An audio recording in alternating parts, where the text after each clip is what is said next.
Sorry মা, ভুল হয়ে গেছে আমার, আমাকে ক্ষমা করে দাও।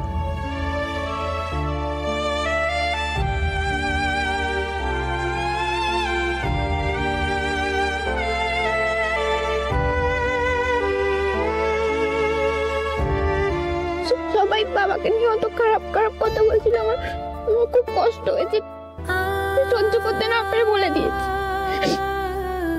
তোমার বাবা নির্দোষ, এটা আমি মন থেকে বিশ্বাস করি, আর এটা সবার কাছে প্রমাণ করতে হবে। আমরা বাবাকে নির্দোষ কিভাবে প্রমাণ করব? সেটাই তো সমস্যা, লয়ারের যে কি ব্যবস্থা হবে কিছু বুঝতে পারছি না, কেউ তো কেসটা অ্যাকসেপ্টই করছে না। একটু ভরসা রাখো ঈশ্বরের উপর।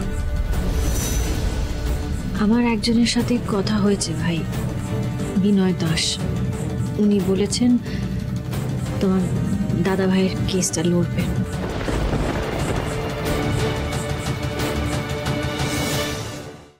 এতক্ষণে একটা ভালো খবর দিলে বৌদি, আমি বাবাকে বলে আসি। বাবাকে তাড়াতাড়ি ফিরিয়ে নিয়ে এসো তো, আমার একদম ভালো লাগে না বাবাকে ছাড়া থাকতে। তোর বাবা খুব তাড়াতাড়ি ফিরে আসবে ঝিলিক,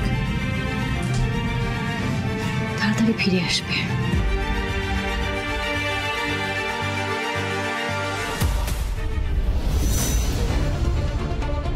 সারাটা জীবন তুমি মানুষকে ইউজই করে গেলে মেঘা, সিঁড়ি হিসেবে।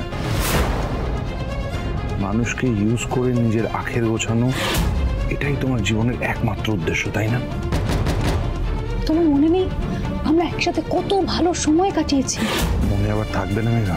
তুমি দিনের পর দিন কিভাবে আমাকে ম্যানিপুলেট করতে, কিভাবে বোকা বানাতে আমি কিচ্ছু বুঝতে পারতাম না। সেই সময়টায় তুমি অন্য পুরুষদের হাত করতে। ভাগ্যিস তোমার সাথে আমার বিয়েটা হয়নি কোনো কারণে। বিয়েটা যদি হয়ে যেত না, আমি আলোকে জীবনে কোনদিন পেতাম না।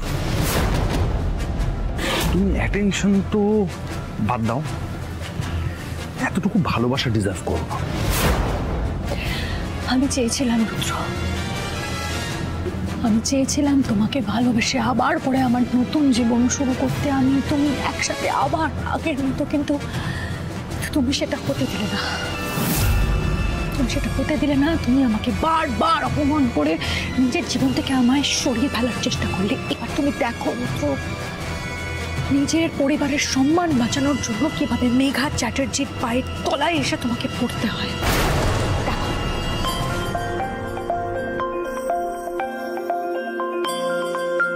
দেখো নম্বর